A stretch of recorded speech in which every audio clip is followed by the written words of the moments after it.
નમસ્કાર મિત્રો, આપ જોઈ રહ્યા છો N1 Gujarati news. N1 Gujarati ન્યૂઝમાં આપનું હાર્દિક સ્વાગત કરીએ છીએ.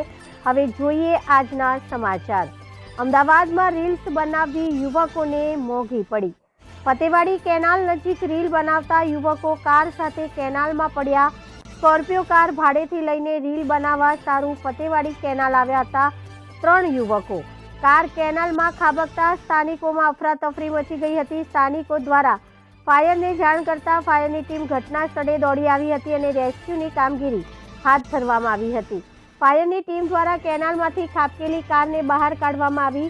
કાર સાથે આવેલા 3 યુવકોની શોધખોળ કરવા માટે ફાયરની 3 ટીમો રેસ્ક્યુની કામગીરી શરૂ કરી હતી. બ્યુરો રિપોર્ટ નરેશભાઈ R Pagi, N1 Gujarati news, Ahmedabad.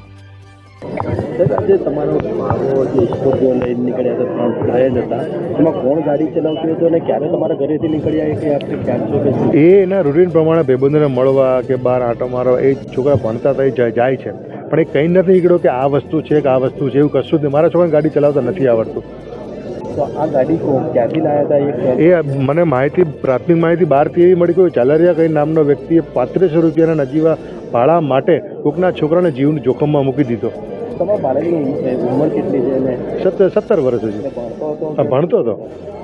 હાલમાં એ આ વિસ્તારમાં આવ્યા, જેમ કે તમે આંબાવાડી વિસ્તારમાં આ વિસ્તારમાં આવ્યા તો આ ગાડી નહોતી આવતી, તો કેવી રીતના અહીંયા એ જ ખબર નથી પડતી કે ગાડી એને પહેલાં તો કોઈ ચાલારી નામના વ્યક્તિ ગાડી આપી છે, કોણે અપાવડાવી છે એ ખબર નથી અમને. તો અહીંયા આવ્યા ત્યારે અમને ખ્યાલ આવ્યો કે આ વસ્તુ બની છે, આ બનાવ બની ગયો છે. અત્યારે હાલમાં જો 4 કલાક ઉપર જ થઈ ગયા છે આ બનાવ બન્યો, પણ હજુ સુધી કોઈ પણ ત્રણેયમાંથી એકને કોઈ પણ ભાળ મળી નથી અને કોઈ પણ ફાયર બ્રિગેડની ટીમ હજુ સફળ નથી.